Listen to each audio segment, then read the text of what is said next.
नमस्कार, उत्तराखंड समाचार में आपका स्वागत है। मैं प्रियंका मलिक। अब समाचार विस्तार से। वित्त मंत्री निर्मला सीतारमण कल संसद में पेश करेंगी केंद्रीय बजट 2025। विभिन्न वर्गों में बजट को लेकर उत्साह व उम्मीदें।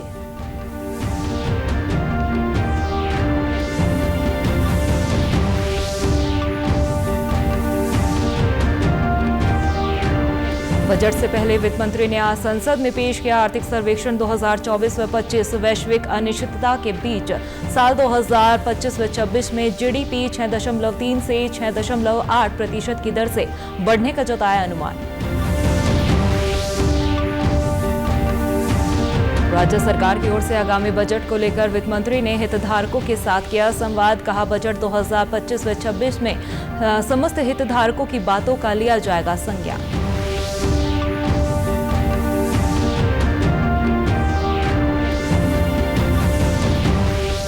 अल्मोड़ा में खेल मंत्री रेखा आर्य ने किया 38वें राष्ट्रीय खेलों के तहत योगासन प्रतियोगिता का शुभारंभ। 22 राज्यों के 171 प्रतिभागी खिलाड़ियों में दिखा उत्साह।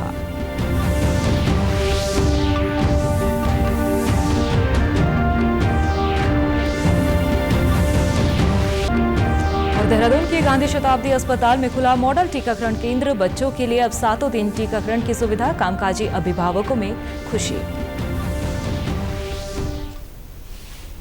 और अब समाचार विस्तार से।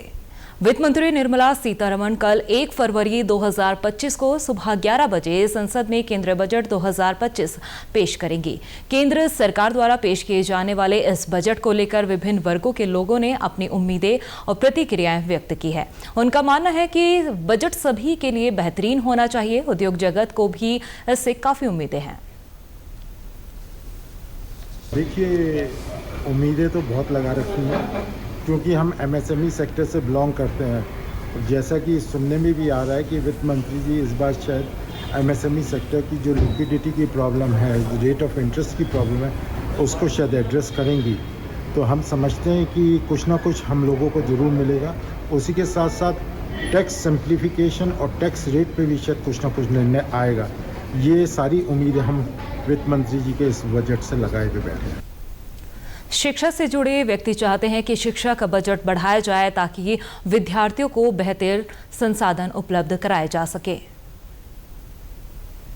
मुझे लगता है कि केंद्र सरकार में जो वित्त मंत्री है बहुत सुलझी हुई है और ये उनके द्वारा प्रस्तुत जो बजट है वो ठीक होगा, ऐसी उम्मीद है। और दूसरी बात ये मैं कहना चाहता हूँ कि शिक्षा ये किसी भी देश की, किसी भी समाज की रीढ़ की हड्डी होती है। यानी अधिक से अधिक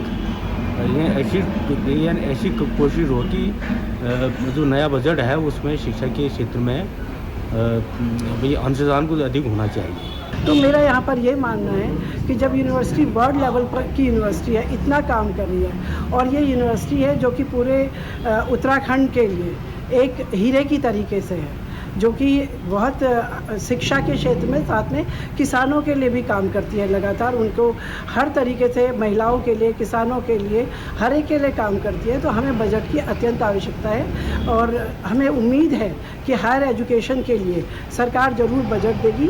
जो NEP 2020 को लागू करने की बात थी, वो भी यूनिवर्सिटी ने अभी शैक्षणिक सत्र 24-25 से अपने यहाँ लागू कर दिया है। किसी और दूसरी एग्रीकल्चर यूनिवर्सिटी में अभी ये लागू नहीं हुआ। पंतनगर ने अपने यहाँ सबसे पहले इसको लागू किया है। तो इसलिए उत्तराखंड के लिए अगर हम बात करते हैं तो ये एक यूनिवर्सिटी बहुत इम्पॉर्टेंट है और बजट अगर इसको अच्छी तरह मिलता रहेगा। महिलाओं को भी इस बजट से काफी उम्मीदें हैं। स्वयं सहायता समूह की महिलाओं का मानना है कि महिलाओं और महिला संगठनों को लेकर बजट में विशेष प्रावधान किए जाने चाहिए। मेरा मानना ये है कि जैसे कल बजट आ रहा है तो ये समूह की महिलाओं के सभी के हित में आए।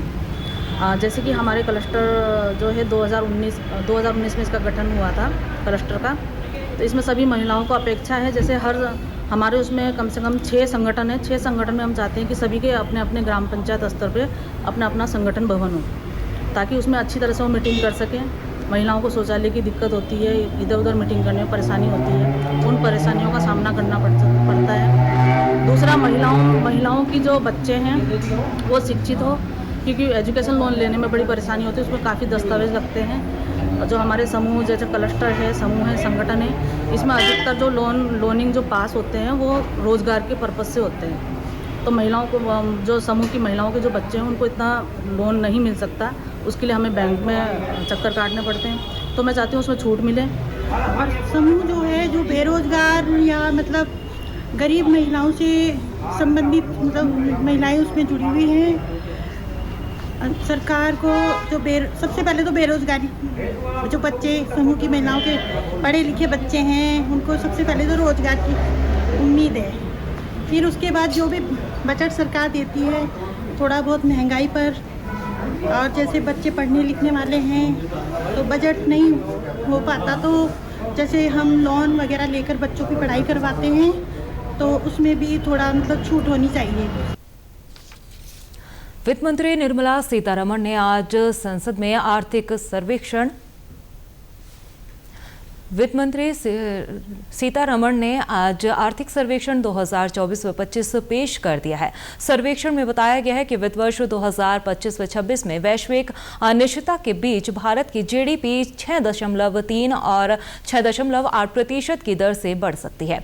सर्वेक्षण में बताया गया है कि युद्ध और तनाव के कारण भू राजनीतिक जोखिम बने हुए हैं, जिससे वैश्विक आर्थिक परिदृश्य को खतरा बना हुआ है। सर्वेक्षण में आगे कहा गया कि भारत का सर्विस ट्रेड सरप्लस में होने के कारण समग्र व्यापार खाते संतुलन में बना हुआ है। मजबूत सर्विसेज के निर्यात के कारण वैश्विक सर्विस निर्यात में देश 7वें स्थान पर पहुंच गया है, जो इस सेक्टर में भारत की प्रतिस्पर्धात्मक क्षमता को दर्शाता है। आर्थिक सर्वेक्षण के मुताबिक महंगाई नियंत्रण में है। वित्त वर्ष 25 के अप्रैल-दिसंबर की अवधि में औसत महंगाई कम होकर 4.9 हो गई है, जो वित्त वर्ष 24 में 5.4% थी। वहीं आर्थिक सर्वेक्षण 2024-25 को लेकर मुख्य आर्थिक सलाहकार वी अनंत नागेश्वरन ने प्रेस कॉन्फ्रेंस की। इस दौरान उन्होंने कहा कि भारतीय अर्थव्यवस्था को मौजूदा स्तर से आगे बढ़ाने के लिए डीरेगुलेशन से रिफॉर्म की राह पर बढ़ना होगा। इसके बारे में आर्थिक सर्वेक्षण 2024-25 में विस्तार से बताया गया है। इस दौरान उन्होंने आर्थिक सर्वेक्षण पर एक ओवरव्यू पेश किया और बताया कि किस तरह से बदलते हुए ग्लोबल लैंडस्केप में भारतीय अर्थव्यवस्था स्थिर बनी हुई है। राज्य सरकार की तरफ से आज आगामी बजट को लेकर हितधारकों के साथ बजट पूर्व संवाद किया गया। इसमें विभिन्न हितधारक, व्यापार, उद्योग, पर्यटन, शिक्षाविद, लखपति दीदी, वैज्ञानिक आदि शामिल हुए। कार्यक्रम में विभिन्न हितधारकों ने बजट को लेकर अपनी बातें साझा की। इस अवसर पर वित्त मंत्री प्रेमचंद अग्रवाल ने कहा कि आगामी बजट 2025-26 को तैयार करते समय समस्त हितधारकों की बातों का संज्ञान लिया जाएगा।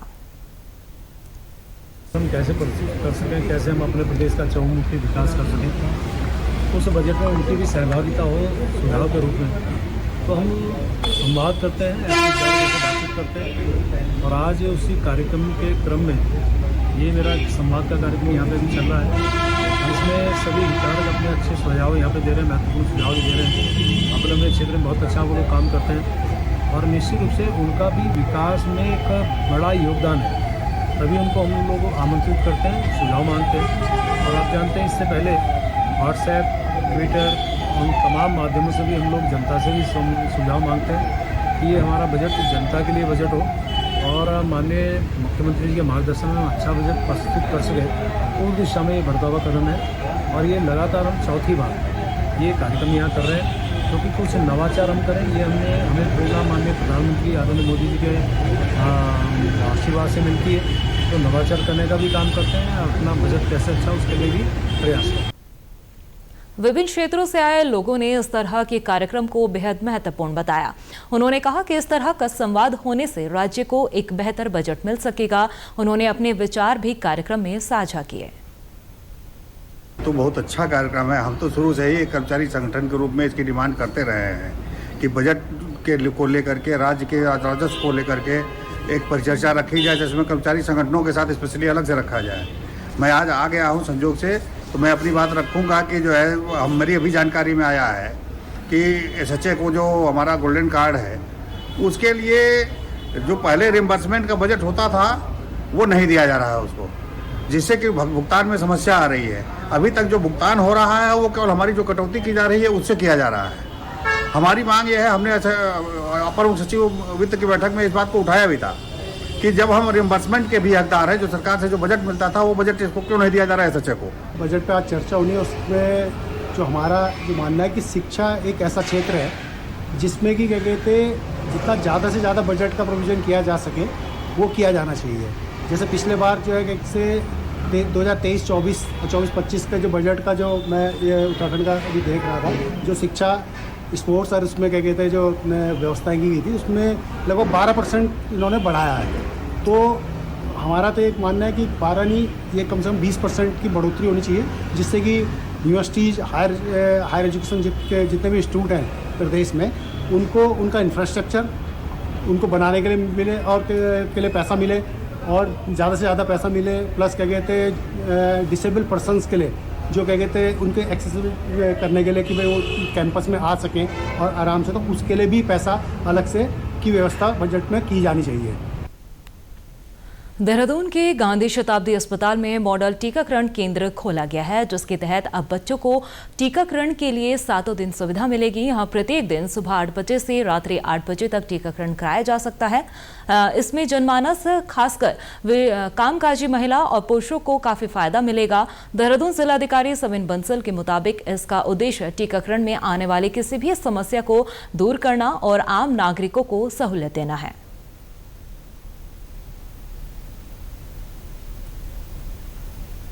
सेंटर के बनने से जो हमारा इंटीग्रेटेड इम्यूनाइजेशन सेंटर गांधी शताब्दी में डेवलप किया गया और जिसका उद्घाटन अभी हाल ही में हुआ है, सो वहाँ पर 7 दिन टीकाकरण होगा बच्चों का और 12 घंटे वहाँ पे शिफ्ट्स में ड्यूटीज़ लगेंगी हमारी ANMs की और हेल्पर्स की। इसके साथ ही वहाँ पे ऑब्जर्वेशन रूम है कि बच्चे को मॉनिटर किया जाए उस समय तक आफ्टर वैक्सीनेशन, प्लेफुल वैक्सीनेशन किया जाए जिससे बच्चे को एंगेज रखा जाए और माताओं को और हमारी ANMs को कोई परेशानी ना हो टीकाकरण करते हुए, इसलिए एक प्ले रूम भी बनाया गया है। साथ ही एक वेटिंग हॉल है महिलाओं के लिए, बच्चों के साथ होती हैं तो उनकी सुविधा सुगमता हमारी प्राथमिकता है। और इसी तरह से वहाँ पर proper inventory room, AIFE room. जिलाधिकारी सविन बंसल ने बताया कि देहरादून में शुरू किए गए इस प्रयोग को जिले के अन्य शहरों में भी शुरू किए जाने की योजना है ताकि अधिक से अधिक लोग इसका लाभ उठा सके। हमारा कलेक्टर लक्ष्य यही था कि when we come up with a model immunization center, so it will be emulated, इसका एमुलेशन किया जाएगा दूसरे ज़िलों में भी, जिससे एटलीस्ट जो हमारे मुख्यालय क्षेत्र हैं प्रत्येक ज़िले के वहाँ पे ऐसा सेंटर्स आ जाएं तो फिर हमारे जो पेरिफेरल हेल्थ सेंटर्स होते हैं, सब डिस्ट्रिक्ट हॉस्पिटल्स या CHCs, वो भी प्रेरणा लेंगे ऐसे सेंटर्स को, ऐसी सुविधाओं को डेवलप करने की और एक sense of responsibility towards mothers, children and other beneficiaries वो डेवलप होती है हमारे डॉक्टर्स में और हमारे पैरामेडिकल स्टाफ में। सो उम्मीद है कि अभी मुख्यालय क्षेत्र में बनाया गया है, अब इसको हम धीरे धीरे एक्सपैंड करेंगे अपने सब डिस्ट्रिक्ट हॉस्पिटल्स में, ऋषिकेश में, विकास नगर में, प्रेम नगर, सहसपुर में, मसूरी में। सो इससे क्यों लेकर हमारे सभी CMS BMS। आधुनिक टीकाकरण केंद्र में पंजीकरण कक्ष, waiting room, observation room, feeding कक्ष आदि बनाए गए हैं। इसके अलावा बच्चों के खेलने के लिए भी उचित व्यवस्था की गई है। बच्चों को टीका लगाने के लिए आने वाले अभिभावक भी टीकाकरण की सुविधा से काफ़ी खुश हैं। पहले आते थे तो यहाँ पे काफ़ी भीड़ होती थी, अब भीड़ नहीं है। बैठने के लिए भी बहुत अच्छा है, पानी के लिए RO लग गया है, बच्चों के खेलने के लिए भी काफ़ी कुछ अच्छा हो गया है और हमारे लिए भी अब हमें खड़ा होना नहीं पड़ता। बच्चे के लिए काफ़ी सुविधा हो गई है हॉस्पिटल में। और यहाँ रुकेंगे एक छोटे से ब्रेक के लिए, आप बने रहिए हमारे साथ। जल्दी टिफिन पैक करो। राजू मोबाइल छोड़ो। अरे दीदी वो बैंक का नंबर चाहिए, रिफंड ही नहीं आया है। मिल गया अब भी कॉल करता हूँ दीदी। बिना नंबर जांचे? हाँ? अक्सर जालसाज बैंक की नकली वेबसाइट और फर्जी नंबर से पैसों की धोखाधड़ी करते हैं। तो फिर सही नंबर? बैंक की ऑफिशियल वेबसाइट या तो कार्ड पर। आपने तो बचा लिया दीदी। काम से नहीं। आरबीआई कहता है, सही वित्तीय बर्ताव करे आपका बचाव। और ब्रेक के बाद एक बार फिर से आपका स्वागत है और अब बात करेंगे राष्ट्रीय खेलों की।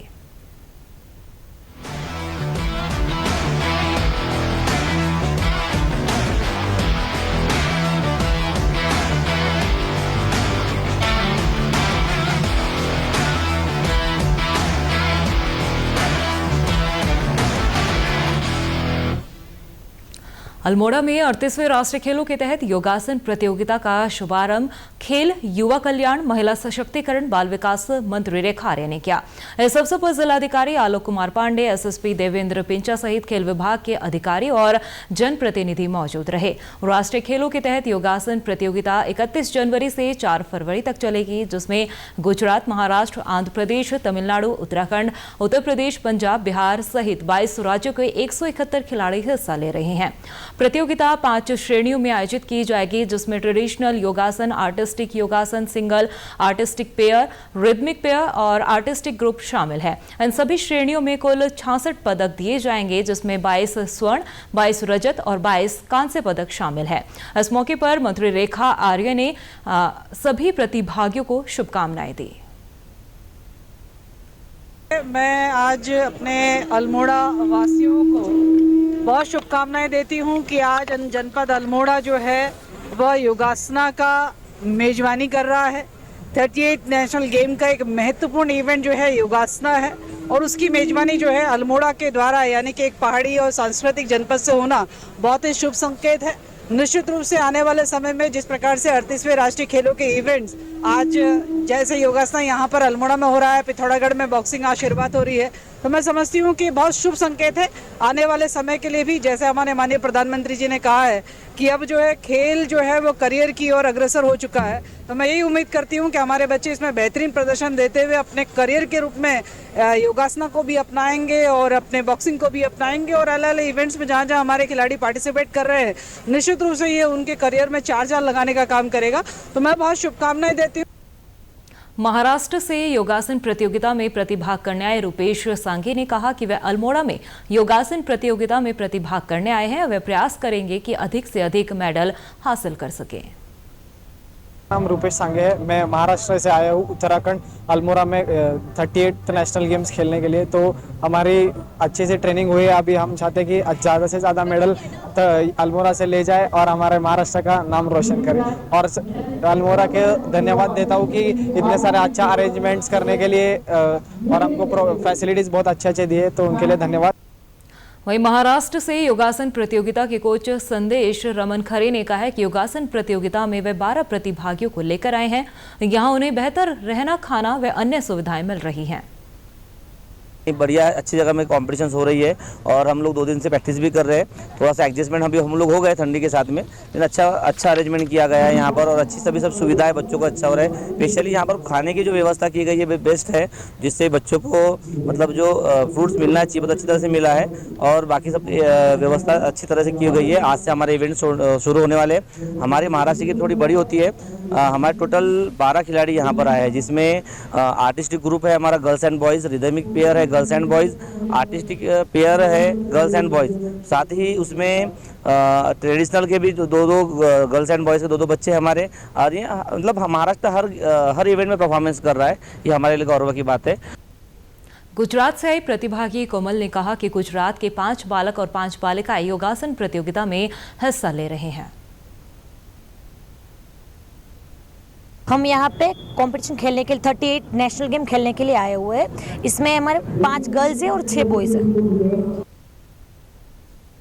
वहीं 38वें राष्ट्रीय खेलों के तहत आज उधम सिंह नगर के रुद्रपुर में 120 किलोमीटर पुरुष रोड साइकिलिंग प्रतिस्पर्धा में सर्विसेज टीम के दिनेश कुमार ने स्वर्ण पदक हासिल किया, जबकि महिला वर्ग में गुजरात की मुस्कान गुप्ता ने परचम लहराया। वहीं उत्तराखंड की आरती को महिला वर्ग में 10वें स्थान से संतोष करना पड़ा। सबसे पहले बात 120 किलोमीटर रोड साइकिलिंग रेस में पुरुष वर्ग की करते हैं, जिसमें देश भर से 56 खिलाड़ियों ने हिस्सा लिया। सुबह 8 बजे शुरू हुई ये प्रतियोगिता 11 बजे बजे समाप्त हुई। प्रतियोगिता पार्ले चौक से शुरू होते हुए 15 किलोमीटर के 8 राउंड लगाए हैं। पुरुष वर्ग की साइकिलिंग प्रतियोगिता का खिताब सर्विसेज एसएससीबी के दिनेश कुमार ने 42.74 किलोमीटर घंटे की रफ्तार से 2 घंटे 48 मिनट 28 सेकंड में पूरी करते हुए स्वर्ण पदक अपने नाम किया। वहीं दूसरे स्थान पर सर्विसेज के साहिल कुमार रहे, जबकि तीसरे स्थान पर तेलंगाना के आशीर्वाद सक्सेना रहे। गोल्ड मेडल प्राप्त करने वाले दिनेश कुमार ने बताया कि नेशनल गेम्स में वो हर बार पदक जीतते आ रहे हैं। मुझे बहुत अच्छा लग रहा है। फर्स्ट ऑफ ऑल मैं उत्तराखंड को थैंक यू बोलना चाहूँगा और CFI को थैंक यू बोलना चाहूँगा और अपना कोच को थैंक यू बोलना चाहेगा। उनकी वजह से मैं आज यहाँ पे हूँ। महिला वर्ग की 60 किलोमीटर लंबी रोड साइकिलिंग प्रतियोगिता में गुजरात की मुस्कान गुप्ता ने 34.33 किलोमीटर प्रति घंटे की रफ्तार से 1 घंटे 45 मिनट 10 सेकंड में रेस पूरी कर गोल्ड मेडल जीता, जबकि महाराष्ट्र की पूजा बबन दनोले दूसरे स्थान पर और उड़ीसा की स्वाति सिंह तीसरे स्थान पर रहीं। तीनों विजेताओं के समय में सेकंड से कम का अंतराल रहा। उत्तराखंड की आरती को महिला वर्ग में 10वां स्थान मिला। इस प्रतिस्पर्धा की स्वर्ण पदक विजेता गुजरात सूरत की रहने वाले मुस्कान गुप्ता ने बताया कि गोल्ड मेडल के लिए उन्होंने 1 साल से मेहनत शुरू की थी और आज उनकी मेहनत का फल उन्हें मिला है। मेहनत तो देखो सालों से करते तब जाके यहाँ पे पहुँचते हैं। 3-4 महीने की मेहनत से कोई यहाँ तक तो नहीं पहुँचेगा। मैं 7 साल से साइकिलिंग कर रही हूँ, 2018 से। तो इतने साल की मेहनत होती है तब वो जाके रंग लाती है।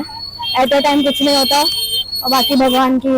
मैं नेशनल 8 बार खेल चुकी हूँ, इसमें से 8 में मेरे मेडल।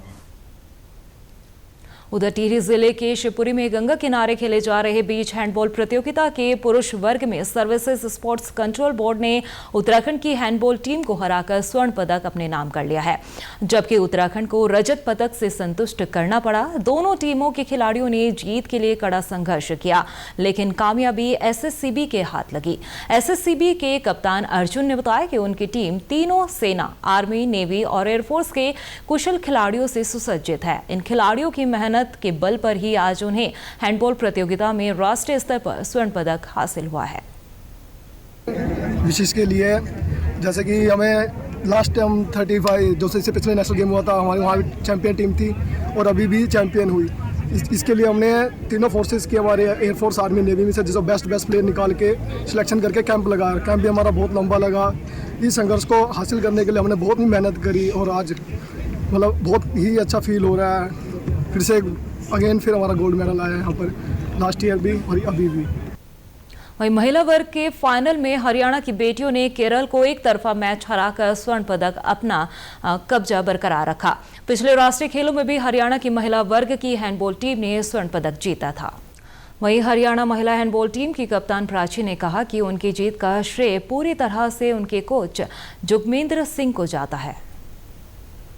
ये मैं हरियाणा टीम की कप्तान हूँ, जो हमने आज गोल्ड मेडल जीता है केरल को अच्छे मार्जिन से हरा के, और जिसका सारा क्रेडिट हमारे कोच जुगमेंद्र सिंह को जाता है। उन्होंने हमारी काफ़ी अच्छी मेहनत कराई है, जिसकी वजह से आज हम लोग यहाँ तक पहुँचे हैं। काफ़ी अच्छे उन्होंने हमें बुक पढ़ा के, रूल बुक पढ़ा के, टीवी में दिखा के, मैचेस दिखा के, सब कुछ हमारा इतने अच्छे से हमें प्रिपेयर किया है, तो इसकी मेहनत आज हमारे सामने लग रही है। आज first final match Haryana versus Kerala women section में खेला गया, जिसमें हरियाणा ने विजेता प्राप्त की। मेन सेक्शन में फाइनल उत्तराखंड वर्सेस सर्विसेज, जिसमें सर्विसेज विन रही। यहाँ एक बहुत अच्छा माहौल और लोकल सपोर्ट हमें मिली, चाहे मीडिया हो, चाहे और लोकल वॉलंटियर हो, चाहे सिक्योरिटी वाले हो, जिनकी मेहनत से ये सारा आयोजन सफल हो पाया।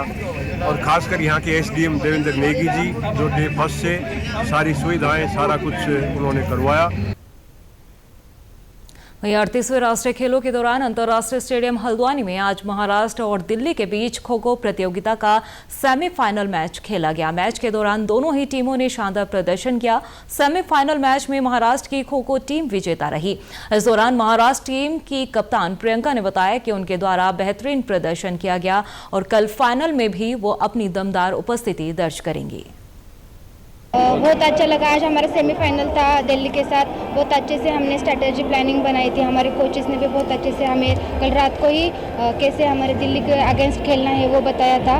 तो बहुत अच्छा रहा आज का सेमीफाइनल मैच और हम जीत गए। बहुत अच्छा लग रहा है। अभी फाइनल में पहुंच गए हैं, तो अभी देखेंगे अगेंस्ट में कौन आएगा फाइनल के लिए। तो बहुत एक्साइटेड है फाइनल खेलने के लिए। वहीं खो खो फेडरेशन के सचिव MS त्यागी ने बताया कि उत्तराखंड सरकार ने खिलाड़ियों के लिए काफी अच्छी व्यवस्था की है। खिलाड़ियों के लिए यहाँ बेहतरीन मौके हैं जो उन्हें भविष्य में और अधिक ऊर्जावान होकर आगे खेलने के लिए प्रेरित करेंगे। ये जो 38वां नेशनल गेम हो रहा है खो खो का, इसमें जो यहाँ पर प्ले फैसिलिटीज़, रहने का, खाने की जो व्यवस्था है वो उत्तराखंड गवर्नमेंट ने बहुत अच्छी की है। और मैं Uttarakhand kho kho association as well as government को बहुत धन्यवाद देना चाहूँगा। और आपने देखा कि अभी जो मैचेज हुए बहुत अच्छे मैचेज चल रहे हैं। महाराष्ट्र जो है फाइनल में पहुँच गई है। तो इस तरीके से जो भी दूसरी टीम अभी वेस्ट बंगाल और कर्नाटक के बीच मैच होगा उसमें जो आएगा वो कल फाइनल खेलेगा। और मुझे लगता है कि जो ये इनका टेक्निकली और खेल का स्तर बहुत ऊंचा है। और जब से ये वर्ल्ड कप खेल कर आए तब से इनका हौसला और इनका जो मोटिवेशन है वो बहुत ही आसमान को छू रहा है। नवाचार और गुणवत्तापूर्ण शिक्षा के क्षेत्र में उत्कृष्ट कार्य करने वाले शिक्षकों के लिए जिला शिक्षा एवं प्रशिक्षण संस्थान गौचर के प्राचार्य आकाश सासवत ने जनपद चमोली में एक अभिनव पहल शुरू की है, जिसमें जनपद में अप्रैल से दिसंबर तक उत्कृष्ट और नवाचार कार्य करने वाले 40 शिक्षकों को जिला शिक्षा एवं प्रशिक्षण संस्थान के सभागार में संपन्न सम्मान समारोह में सम्मानित किया गया। इस दौरान समारोह में राष्ट्रपति पुरस्कार अध्यापकों को भी सम्मानित किया गया। प्राचार्य डाइट आकाश ने बताया कि हर शिक्षक राष्ट्रपति पुरस्कार और शैलेश मटियाने पुरस्कार तक नहीं पहुंच पाता, इसलिए मेरे द्वारा स्वयं विद्यालयों के निरीक्षण के बाद उन नवाचारी शिक्षकों को सम्मानित करने का फैसला लिया गया जो निरंतर विद्यालय शिक्षा के लिए अपना उत्कृष्ट प्रदर्शन कर रहे हैं। हम त्रैमासिक आधार पर ये कार्रवाई कर रहे हैं। ये पहले 3 त्रैमास की कार्रवाई हुई है और अभी हमारा 1 त्रैमास चल रहा है और उसके बाद भी लगातार ये प्रक्रिया जारी रहेगी। और उसके बाद भी समय समय पर शिक्षकों को उनके कार्य के आधार पर बिना आवेदन के, बिना किसी एप्लीकेशन के निरंतर सम्मानित किया जाता रहेगा, जिससे कि शिक्षा की गुणवत्ता बढ़े और उनके मनोबल शिक्षकों का बढ़े और वो खूब दुगनी गति से कार्य करें। सम्मान समारोह के दौरान सम्मानित अध्यापक दीप नारायण तोपाल ने कहा कि हमारे बच्चे नई तकनीक व नए आयामों से जुड़े, इसके लिए हमारा लगातार प्रयास रहेगा। उन्होंने समस्त टीम का पुरस्कार देने के लिए आभार जताया। समस्त टीम को इसका आभार व्यक्त करूंगा कि उन्होंने मुझे इस लायक समझा। साथ में हमारे जिला महामंत्री श्री मुकेश नेगी जी हैं, हमारे बधानी जी हैं, मेरी समस्त टीम, मेरी समस्त साथी, मेरे बच्चे, मेरे अभिभावक जिन्होंने मुझे इतना कोऑपरेट किया, इतना सहयोग किया। साथ में हमारे प्राचार्य महोदय सासवत जी और हमारे BO साहब उप्रेती जी, इन सब का मैं तहे दिल से शुक्रगुजार हूँ कि इन्होंने मेरे को जो है इस लायक समझा और मुझे यहाँ पर सम्मान के लिए बुलाया।